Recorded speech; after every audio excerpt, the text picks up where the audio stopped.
Funny story. The Crying Zookeeper. It was a bright Saturday morning at Green Valley Zoo.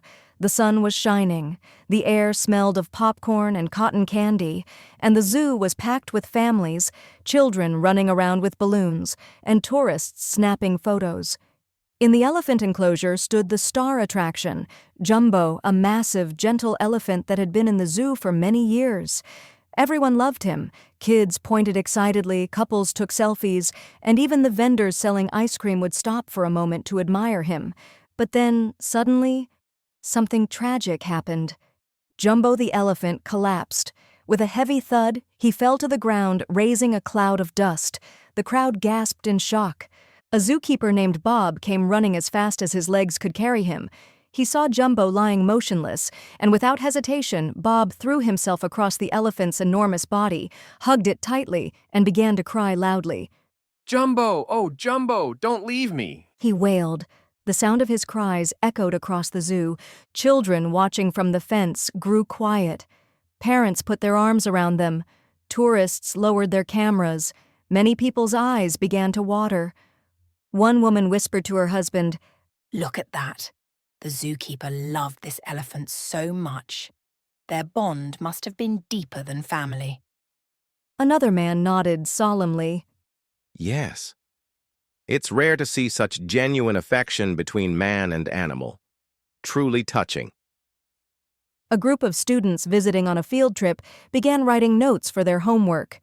Today, we witnessed the true meaning of friendship and love at the zoo. Bob, the zookeeper, continued crying. His face was buried against the elephant's thick skin, his shoulders shaking dramatically.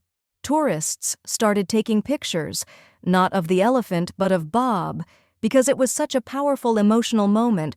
Some even clapped respectfully.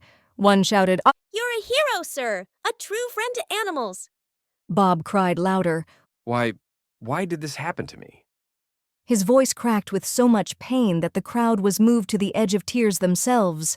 But then, from the back of the crowd, a man wearing sunglasses and holding a guidebook cleared his throat and said loudly, Excuse me, before you all get carried away. Everyone turned to look at him. The man shrugged and explained matter-of-factly, You see, this zoo has a rule. If any animal dies, the zookeeper who looked after it must dig the grave by hand. The crowd went silent for 2 seconds. Then suddenly, laughter. One kid burst out, "So he's not just crying for the elephant, he's crying for himself." The father chuckled. No wonder he's holding on so tight. He's thinking about the size of the hole he has to dig. The tourists began giggling, covering their mouths, and even the ice cream vendor nearly dropped his cone from laughing. Meanwhile, poor Bob the zookeeper sobbed louder than ever, not just from grief, but because he knew exactly how much work was waiting for him. Why couldn't I have been assigned to the parrots? Their graves are tiny. The crowd now had tears in their eyes, not from sadness, but from laughter. People were wiping their faces, shaking their heads, and saying, "This is the funniest tragedy we've ever seen." As Bob slowly dragged himself to fetch a shovel, one of the kids at the fence shouted cheerfully, "Good luck, mister! Don't forget to stretch before you start digging." The whole zoo roared with laughter again, while Bob muttered under his breath, Next time I'm transferring to the butterfly house.